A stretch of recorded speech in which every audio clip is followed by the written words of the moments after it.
노회찬 원내대표 나오셨습니다. 안녕하십니까? 안녕하십니까? 네. 불과 일주일 사이에 만났는데 일주일 사이에 뒤집어졌다가 바로 잡혔다 난리가 났습니다. 그 사이에. 일주일 전에 대표님하고 제가 나눈 이야기가 풍계리에 우리 기자가 가냐 마냐 그거였어요. 그때는 사안에 크게 그 정도였거든요. 가느냐 마느냐. 가는 게 쉽지 않을 것이다. 만약에 간다면 북한이 이전과는 완전히 다른 결정을 내린 것이다. 예. 지금은 풍계리에 갔다 온 기자들은 다 잊혔습니다. 왜냐하면 그 사이에 기자들이 아니라 미국 대통령이 직접 나와가지고 취소를 해버리고. 취소 뉴스를 들으셨을 때 어떠셨어요? 놀랬죠. 올 것이 왔구나. 이런 파동이 중간에 한 번 있을 거라는 예상도 있었기 때문에. 근데 이제 결국 그러면서도 말 끝이 아주 묘해서 그 편지를 자세히 읽어보니까 뭐 헤어지자 이러면서 우리는 결코 헤어질 수 없어 뭐 이런 뉘앙스도 마음 바뀌면 연락해. 결혼하지 말자 해놓고 예식장 예약은 그대로 살려두고 있고 그런 상황이었죠. 트루맨 쇼가 아니라 트럼프 쇼였습니다. 그리고 나서 그게 풀리는 과정도 굉장히 극적이었습니다. 이거 도대체 어떻게 풀까? 네, 푸는 과정에서 저는 오히려 비온 뒤에 땅이 굳어지듯이 김정은 위원장의 뜻이 더 강력히 피력됐다고 보이고요. 사실 2차 남북 정상회담이 깜짝 쇼처럼 만들어지지 않았습니까? 그런데 김정은 위원장에서 제안됐다는 점에서 공통성이 있고요. 그리고 결국에는 한국을 통해 가지고 북미 정상회담을 끌어내는 북미 그 1차가 그랬는데 2차도 결국에는 북미 정상회담을 살려내는 그런 역할을 한국을 통해서 실현했다는 점에서 저는 이 과정을 보면서 문재인 대통령이 그 김정은 위원장에게 일종의 비무장지대 DMZ 역할을 하고 있고 트럼프 대통령에게도 DMZ 역할을 하고 있는. 아 그렇군요. 멋있는 표현입니다. 그래서 양측의 어떤 그 만남과 합의를 갖다가 끌어내는 데서 상당히 큰 역할을 갖다가 더 하고 있다. 지렛대로 나를 써다 이거 아닙니까? 실제로 지렛대로 잘 쓰임을 받고 있습니다. 본인이 그 자리에 가서 나를 지렛대로 써라 이렇게 한 거니까요. 트럼프에서 북미 정상회담이 일견 얼핏 이렇게 취소된 것처럼 얘기됐을 때 저는 한국 정부의 역할이 더 커질 것이다. 이런 때일수록. 그리고 불신은 살아있다 생각했는데 결국에 더 큰 역할을 지금 만들어가고 있는 게 아닌가 보입니다. 그 2차 정상회담 속보 떴을 때 굉장히 짜릿했습니다. 이거. 그렇죠. 이렇게도 풀 수 있구나. 그전에는 대부분 한라인 얘기를 했었거든요. 정상회담이라는 게 오랜 시간에 걸친 준비 과정과 뭐 의전부터 시작해가지고 의제 조절부터 시작해가지고 한참 걸리지 않습니까? 전화해줘 내일 봐 알았어 이거 아닙니까? 어찌 보면 이게 정상적인 정상회담이죠. 남북 간에는 남북 간에 그동안에 양복 입고 뭐 만났다면 이번에는 평상복으로 만났는데 다음에는 보십시오. 반바지 입고 만날 수도 있습니다. 슬리퍼 신고. 그렇죠. 자꾸 전화하지 마. 겨울에 발 담그고서 이렇게 바위 위에 앉아가 얘기 나누는 모습도 볼 수 있을 겁니다. 번개였어 번개. 저는 그래서 내용을 떠나서 만났다는 자체가 대단한 거였다. 이런 식으로. 그러면서 거기서 뉴스가 끝나지 않고 바로 이어서 북미 간 판문점에서 만나고 있어. 속보도 짜릿했습니다. 아주. 완전한 롤러코스터였죠. 이게 근데 불과 2박 3일 사이에. 그러니까 지난주 풍계리 기자 가냐 마냐가 잊혀질 수밖에 없죠. 풍계리 기자들 좀 안 됐습니다. 저는. 갔다 온 기자. 안 그랬으면 지금 풍계리 갔다 온 기자들이 다 인터뷰 대상이 됐을 거거든요.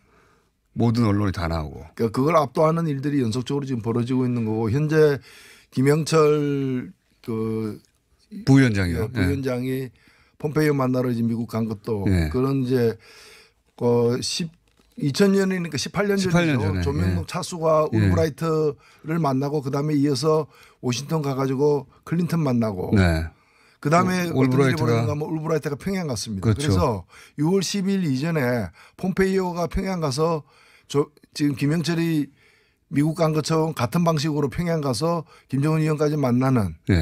그래서 그렇게 될 것 같죠. 그것이 바로 두 사람이 직접 만나는 김정은 트럼프의 만남 직전에 이루어질 가능성이 높은 어떤 그런 과정이 되고 있죠. 지금 김영철 부위원장이 그 트럼프 대통령을 만나긴 만나겠죠. 거기까지 갔는데. 만나겠죠. 예, 내 편지에 대한 답이 왔다라고 얘기를 트럼프 대통령이 한 걸로 봐서는 특사 자격으로 간 것 같아요. 예, 김정은 위원장의 친서를 들고 트럼프 대통령을 만날 가능성이 높아 보인다고. 거기까지 가가지고 폼페이오만 만나고 온다는 게 모양도 안 나지 않습니까? 일단은 폼페이오하고 만나는 거는 의례적인 만남은 아닙니다. 만나서 협상을 할 거고 협상이 마음에 드는 어떤 결과에 도달할 경우에는 트럼프까지 만나는 그런 어떤 일정이 될 거로 보여집니다. 그 큰 틀의 형식만 보자면 트럼프 대통령이 편지를 보냈는데 그 김정은 위원장인 사람을 보내서 답장을 보내고 그래서 오케이 그러면 폼페이오 한 번 더 가가지고 김정은 위원장한테 답장에 대해서 고맙다 인사하고 그 다음에 싱가포르에서 보자 뭐 이렇게 진행되지 않을까요?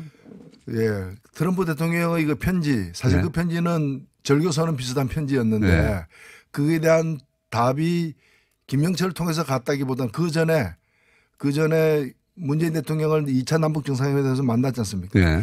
1차 남북 정상회담에서 만났을 때 남북 간의 얘기는 대통령이 직접 국민들에게 얘기했어요.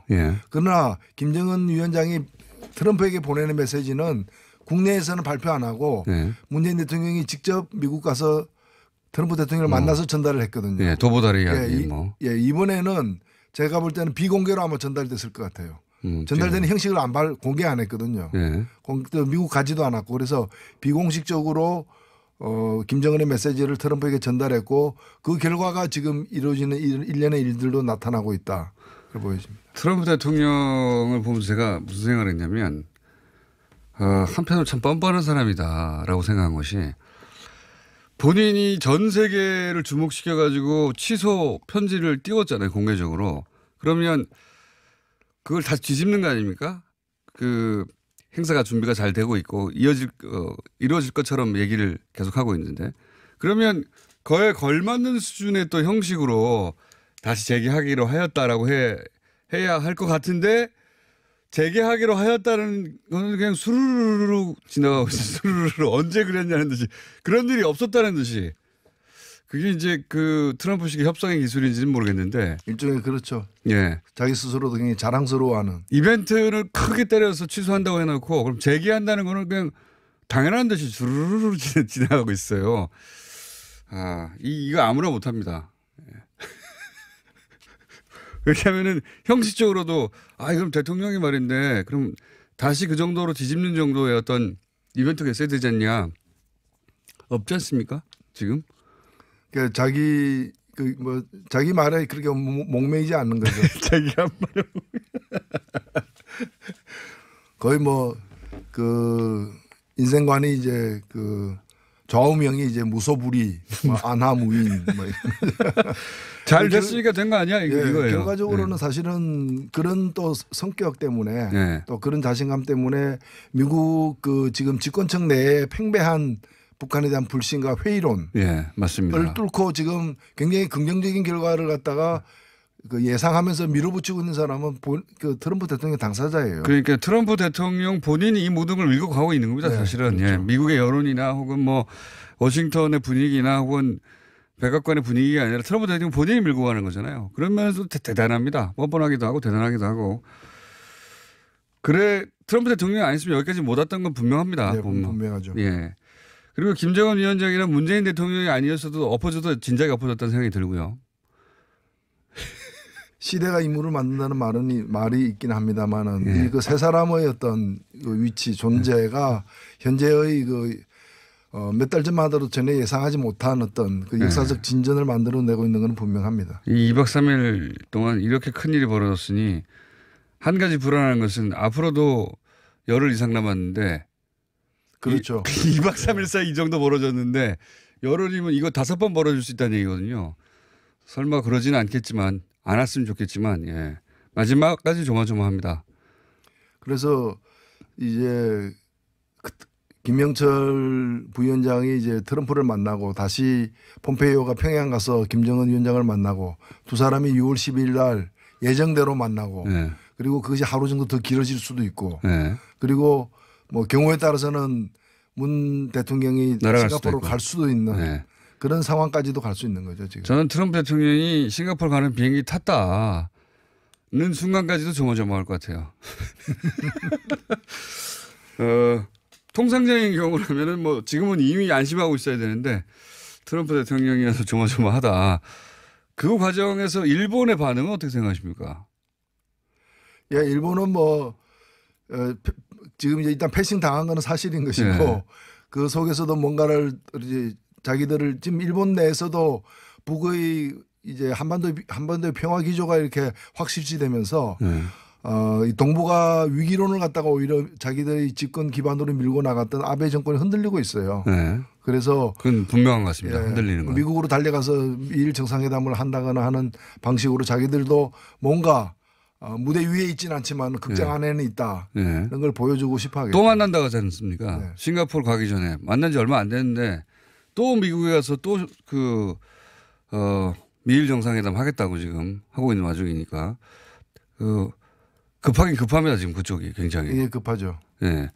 근데 이게 중간에 속내를 너무 드러내는 바람에 근데 사실 일본은 자업자득이기도 하지만 기본적으로 이 사안과 관련해 가지고는 뭐 정전협정 당사자도 아니고 맞습니다. 그리고 예. 또 남북 화해를 내내 북미 관계 개선을 위해서 어떤 긍정적인 역할을 해온 것도 아니고 오히려 잘 안 되기를 그때 찬물 떠놓고 기도해 왔던 사람들이기 때문에 오히려 이 과정에서 자기들이 나설 계제가 안 되는 거죠. 그 속내가 너무 드러나 버렸어요. 이번에 그 트럼프 취소 소환 나오자마자 취소 지지한다. 전 세계에서 유일하게 취소 지지한다고 해버렸어요.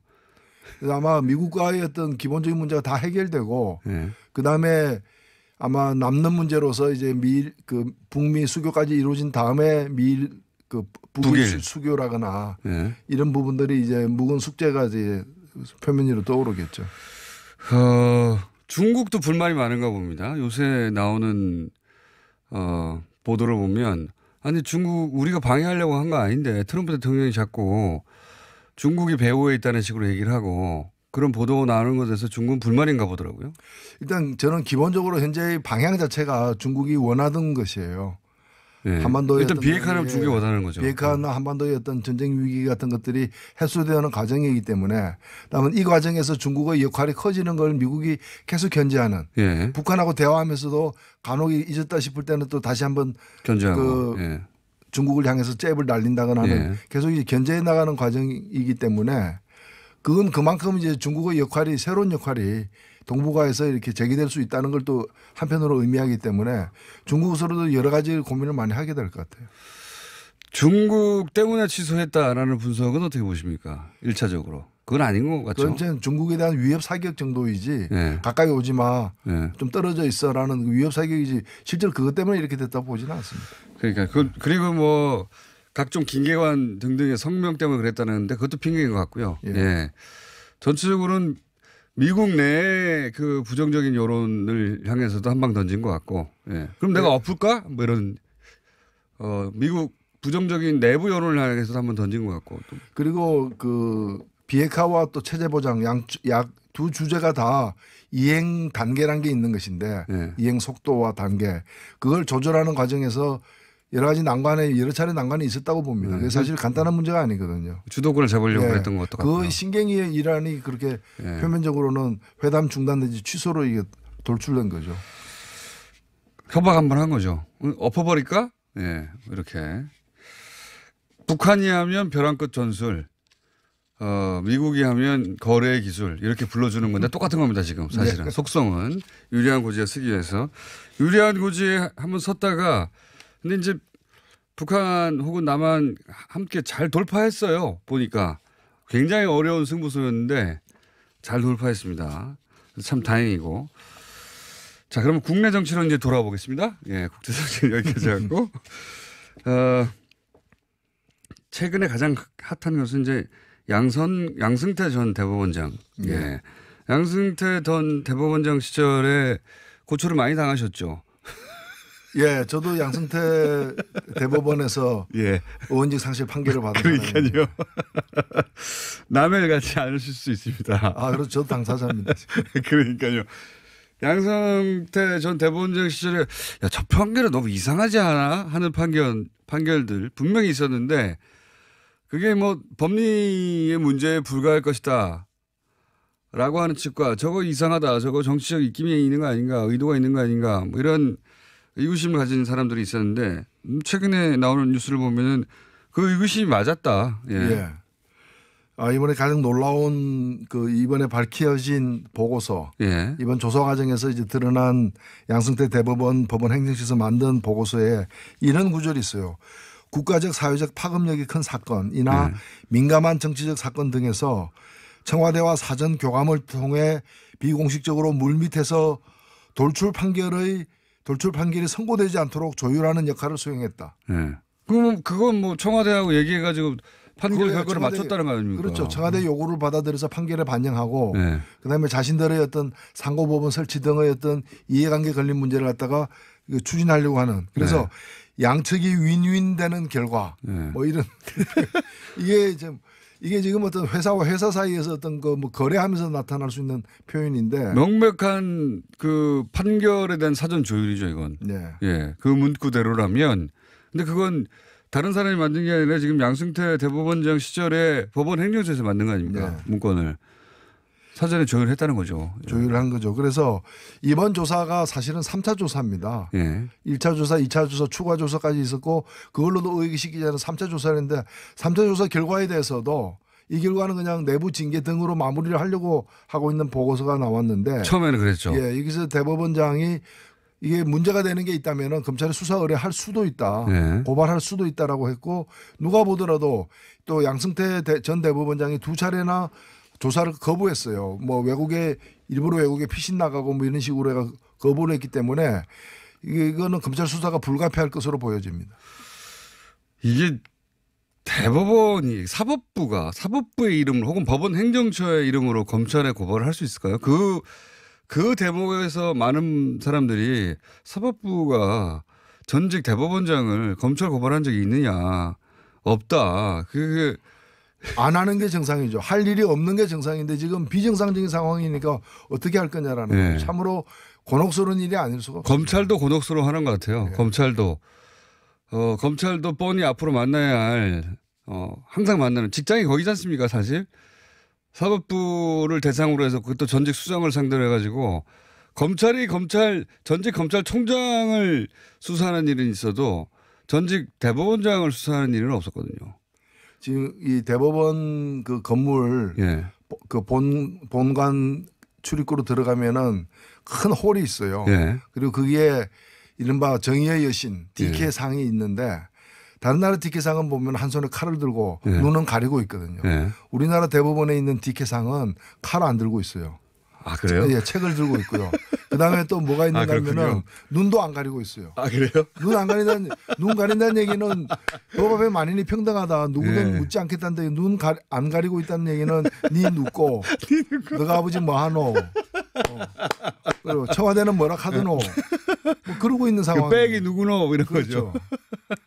마치 그 상의 그렇게 해석될 수도 있는데 한국식 그 디케상이 그렇게 해석될 수도 그리고 칼을 안 들고 있어요. 엄정하게 처단하겠다가 아니라 책을 들고 있어요. 이건 청와대에서 온 메시지가 뭔가 보고 있는 거야. 그런 일이 딱 벌어졌습니다. 사실은. 그 사례들도 보면 KTX 승무원 정리해온 사건. 아, 이것도 정말 이 승무원들 입장에서 보면 기가 막힐 일이죠.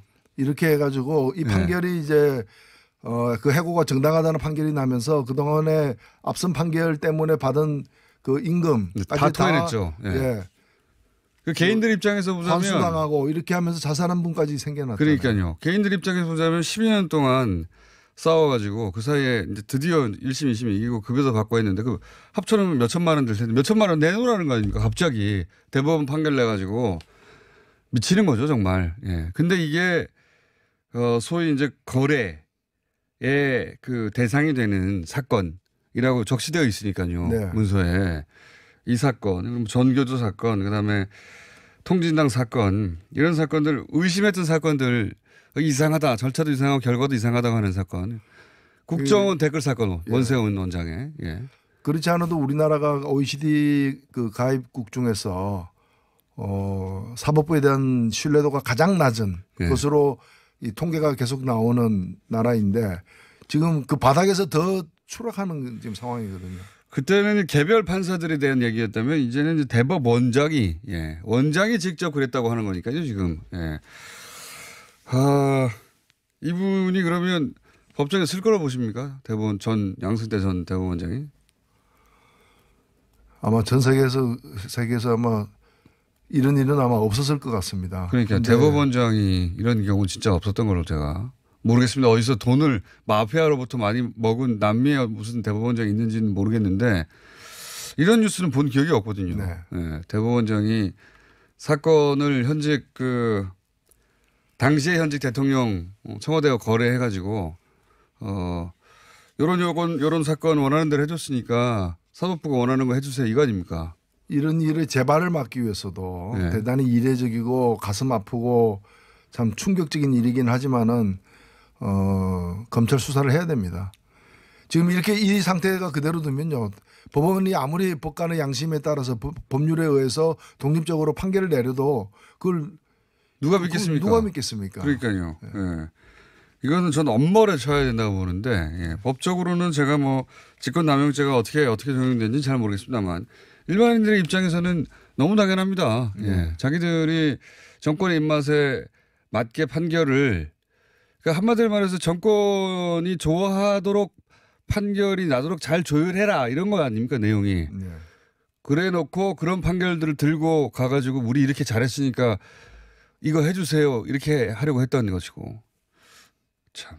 그 문서 중에 보면은 사법부 입장, 네. 대법원의 입장, VIP 대통령을 가리켜 VIP의 입장, 네. 그 다음에 BH의 견해 네. 이런 식으로 다 도표를 만들어 가지고 윈윈을 위해서 뭘 해야 되느냐 작전 계획까지 나와 있는 그 범죄 현장이 그대로 다 들켜버리는 사안입니다.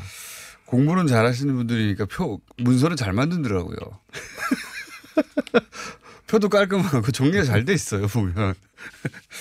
그리고 약간 고등학교 학급 회의 같은 기분도 좀 듭니다. 읽다 보면. 예. 고등학교 학급 회의를 좀 더 어려운 용어를 쓰고 그래서 그런 기분이 듭니다. 읽다 보면 우리 반이 이런데 저 반은 이렇다. 교장 선생님도 잘 말해가지고 우리 반이 뭘 더 많이 얻어야 되지 않겠어? 뭐 이런 느낌이었어요 저는. 지금 드러난 거는 빙산의 일각이고 아직 제목만 알고 열어보지 못한 문서가 더 있고요. 네. 그리고 지금 공개된 문서조차도 다 뭔가면 모든 문서를 다 열람해서 나온 결과가 아니고 몇 개의 단어 BH라거나 맞습니다. VIP라거나 맞습니다. 집어넣어 가지고 검색해서 걸려던 거기 때문에 제대로 분석하면 더 많은 것이 나올 수 있다고 봅니다. 뭐 대법원장이 그 포토라인에 쓴 적은 없긴 한데 기억해 보면 대통령도 쓰는 마당이에요. 예, 잘못했으면 잘못한 게 뭐 거의 명백히 드러나고 있는 상황인데 이제 조사가 아니라 수사가 돼야 되지 않겠나 그 생각이 들고 지방선거에 혹시 변수 같은 거 있다고 보십니까? 큰 변수 남은 게 이런 게 있다든가. 왜냐하면 저희가 오늘 2부에서 지방선거 변수가 그렇게 크게 안 보인다. 변수가 있다면은 대구 경북까지 무너지느냐 마느냐. 네. 뭐 특히 대구 같은 경우에는 이제 본선거 기간이 이제 2주나 남았기 때문에 그 경우에 따라서는 특히 이제 그 북미 회담 같은 그 영향이 미칠 수도 있다고 보여집니다. 북미 회담에 둘째 날에 문재인 대통령이 갈 가능성도 있다고 보시죠. 아직 살아있는 변수죠. 예. 문재인 대통령은 보니까 이제 이게 시간이 늘어나면 늘어날수록 많은 일이 벌어지니까 종전선언에도 빨리 해버리고 싶으신 것 같아요. 예. 종전선언이 법률적인 구속력은 안 가지지만 조약도 아니고 그 시간이 늘어나면 늘어날수록 뭔가 일이 계속 생기지 않습니까? 예, 종전선언은 사실은 북한의 체제 보장에는 여러 가지가 있는데 그중에서 군사적 위협으로부터의 어떤 위협 요소를 감소시키는 점에서는 굉장히 상징적 조치이고요. 그렇죠. 그것이 결국에 이루어지면은 기초해서 그 종전협정으로까지 이어지고 종전협정은 미국 상원을 통과해야 되는 거고 트럼프 대통령이 아니라 미 합중국이라는 국가가 보장하는 정권이 바뀌어서 체제 보장 체계이기 때문에 그렇게 나아가기 위해서 그리고 지금 비핵화를 갖다가 1, 2년 내에 하자는 거 아닙니까? 트럼프 입장은. 순식간에 해버리잖아요. 그렇다면 체제 보장도 1, 2년 내에 해야 되는 것이고 그 스케줄을 감안한다면은 올해 7월 정도에 종전선언을 하는 것이 굉장히 필요한 거죠. 싱가포르에서 종전선언이 있지 않을까요? 혹시 3자가 맞는 남북미 가능성이 있다고 봅니다. 여전히 살아있는 옵션은 있는 것 같은데 문재인 대통령 김정은 위원장을 원하는 것 같아요. 빨리 해버리자 속도전으로. 거기에 중국이 안 끼면 또 어떻게 될지. 일단 선언에는 중국은 이미 미국과 수교까지 하지 않았습니까? 네. 그런데 중국이 미국하고 종전선언을 한다는 것은 조금 어색한 면이 있는 것이죠. 그래서 네. 다만 이제 그 지금 정전협정을 대체하는 협정을 맺을 때는 그 정전협정의 당사자에 중국이 들어가 있기 때문에 그 대체하는 협정에는 중국이 포함될 수 있다. 또 포함되는 게 바람직하다고 저는 생각하는데 종전선언에는 아마 중국은 현재 넣지 않고 추진되고 있는 걸로 보입니다. 그런 것 같습니다. 네. 선언은 정치적인 거니까요. 네. 네. 그거 그냥 싱가포르에서 해버렸으면 좋겠는데 시간이 많으면 또 트럼프 대통령이 또 딴 생각할까 봐요. 자, 마지막으로 나오신 김에 지방선거 관련해서 정의당 네. 한마디 하시고 가셔야죠. 아주 지방선거까지 이제 그렇군요. 지방선거일 날이 수요일이군요. 예. 그러니까 지방선거 전까지는 한 주 남았습니다. 나오시는 날이. 그렇네요. 예. 뭐 메시지를 하나 주시고 가시죠 이제. 예. 저는 이번 지방선거는 촛불 이후 첫 지방선거입니다. 그래서 아마 판세가 촛불 이후 첫 대선처럼 비슷한 판세로 나타날 걸로 예상되는데요. 예. 예, 그렇다면은 자유한국당 자리에 누가 들었어야 되느냐? 민주당이 제1야당이 될 수는 없는 것이고 예. 제1야당을 교체하는 것이 그 촛불 정신을 갖다가 나라다운 나라를 만드는 과정으로 이렇게 그 발전시키는 일이 될 것이고 지금 정의당은 정당 투표에서 자유한국당의 위치에서는 그것이 지금 최대 목표입니다. 그렇군요. 그래서 제1야당을 교체하자. 국회의원 재보궐선거가 있는 지역은 8표, 없는 지역은 7표거든요. 네. 7표 중에 3표 이상. 3표 이상. 좀 나눠서. 그렇죠. 네. 이게 7표를 갖고 있는데 전부 다 뭐 정기예금 들거나 정기적금 들거나 이런 것보다는 분산 투자하나. 일부는 이제 분산 투자하는 게 알겠습니다. 예, 투자 효과가 더 높을 것입니다. 자, 지방선거의 정의당 캐치프레이즈는 야당 교체. 예. 그리고 7개 중에 3개 정도 주라 이겁니다. 네. 여기까지 하겠습니다. 정의당 노회찬 원내대표였습니다. 감사합니다. 네, 감사합니다. 앞으로도 굉장히 자랑스러워하는. 이벤트를 크게 때려서 취소한다고 해놓고 그럼 재개한다는 거는 그냥 당연한 듯이 주르르르 진행하고 있어요. 이거 아무나 못합니다. 그렇게 하면은 형식적으로도 그럼 대통령이 말인데 그럼 다시 그 정도로 뒤집는 정도의 어떤 이벤트가 있어야 되지 않냐. 없지 않습니까? 지금? 그러니까 자기 말에 그렇게 목매이지 않는 거죠. 자기 한 말에. 거의 인생관이 이제 좌우명이 이제 무소불위, 안하무인 잘 됐으니까 된 거 아니야? 이거예요. 결과적으로는 사실은 그런 또 성격 때문에 또 그런 자신감 때문에 미국 지금 집권층 내에 팽배한 북한에 대한 불신과 회의론을 맞습니다. 뚫고 지금 굉장히 긍정적인 결과를 갖다가 예상하면서 밀어붙이고 있는 사람은 트럼프 대통령 당사자예요. 그러니까 트럼프 대통령 본인이 이 모든 걸 밀고 가고 있는 겁니다. 사실은. 그렇죠. 미국의 여론이나 혹은 워싱턴의 분위기나 혹은 백악관의 분위기가 아니라 트럼프 대통령 본인이 밀고 가는 거잖아요. 그런 면에서 대단합니다. 뻔뻔하기도 하고 대단하기도 하고. 그래 트럼프 대통령이 아니었으면 여기까지 못 왔던 건 분명합니다. 네, 분명하죠. 예. 그리고 김정은 위원장이나 문재인 대통령이 아니었어도 엎어져도 진작에 엎어졌다는 생각이 들고요. 시대가 인물을 만든다는 말이 있긴 합니다만은 이 세 사람의 어떤 위치 존재가 현재의 몇 달 전만 하더라도 전혀 예상하지 못한 어떤 역사적 진전을 만들어내고 있는 건 분명합니다. 이 2박 3일 동안 이렇게 큰 일이 벌어졌으니 한 가지 불안한 것은 앞으로도 열흘 이상 남았는데 그렇죠. 2박 3일 사이 이 정도 벌어졌는데 열흘이면 이거 5번 벌어질 수 있다는 얘기거든요. 설마 그러지는 않겠지만 안 왔으면 좋겠지만 마지막까지 조마조마합니다. 그래서 이제 김명철 부위원장이 이제 트럼프를 만나고 다시 폼페이오가 평양 가서 김정은 위원장을 만나고 두 사람이 6월 12일 날 예정대로 만나고 그리고 그것이 하루 정도 더 길어질 수도 있고 그리고 경우에 따라서는 문 대통령이 싱가포르로 갈 수도 있는 그런 상황까지도 갈 수 있는 거죠 지금. 저는 트럼프 대통령이 싱가포르 가는 비행기 탔다는 순간까지도 조마조마할 것 같아요. 통상적인 경우라면은 뭐 지금은 이미 안심하고 있어야 되는데 트럼프 대통령이라서 조마조마하다. 그 과정에서 일본의 반응은 어떻게 생각하십니까? 예, 일본은 지금 이제 일단 패싱 당한 거는 사실인 것이고 네. 그 속에서도 뭔가를 이제 자기들을 지금 일본 내에서도 북의 이제 한반도의 평화 기조가 이렇게 확실시되면서 이 동북아 위기론을 갖다가 오히려 자기들의 집권 기반으로 밀고 나갔던 아베 정권이 흔들리고 있어요. 네. 그래서 그건 분명한 것 같습니다. 예, 흔들리는 건. 미국으로 달려가서 미일 정상회담을 한다거나 하는 방식으로 자기들도 뭔가 무대 위에 있지는 않지만 극장 안에는 있다. 이런 걸 보여주고 싶어 하겠죠. 또 만난다고 하지 않습니까? 네. 싱가포르 가기 전에 만난 지 얼마 안 됐는데 또 미국에 가서 또 미일 정상회담 하겠다고 지금 하고 있는 와중이니까 급하긴 급합니다. 지금 그쪽이 굉장히. 예, 급하죠. 예. 근데 이게 중간에 속내를 너무 드러내는 바람에 근데 사실 일본은 자업자득이기도 하지만 기본적으로 이 사안과 관련해 가지고는 뭐 정전협정 당사자도 아니고 맞습니다. 그리고 예. 또 남북 화해를 내내 북미 관계 개선을 위해서 어떤 긍정적인 역할을 해온 것도 아니고 오히려 잘 안 되기를 그때 찬물 떠놓고 기도해 왔던 사람들이기 때문에 오히려 이 과정에서 자기들이 나설 계제가 안 되는 거죠. 속내가 너무 드러나 버렸어요. 이번에 그 트럼프 취소 소환 나오자마자 취소 지지한다. 전 세계에서 유일하게 취소 지지한다고 해버렸어요.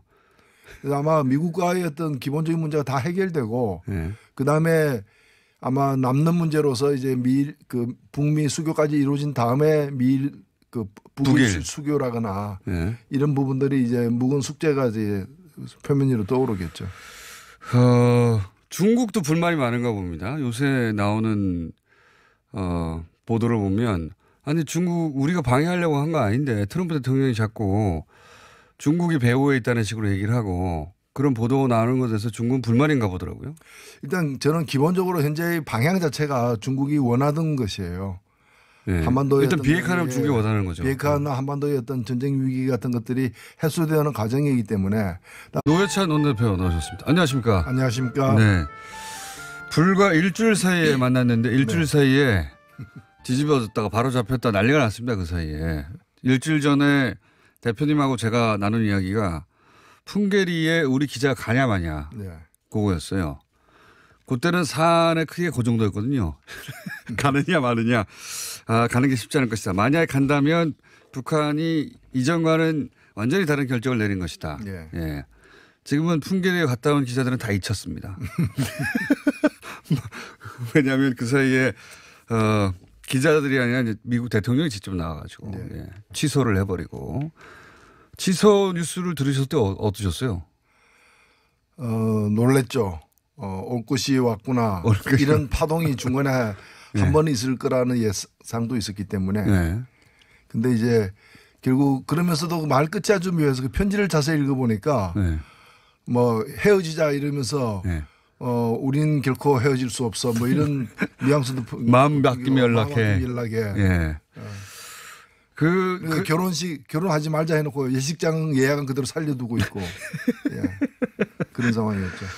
트루맨 쇼가 아니라 트럼프 쇼였습니다. 그리고 나서 그게 풀리는 과정도 굉장히 극적이었습니다. 이거 도대체 어떻게 풀까?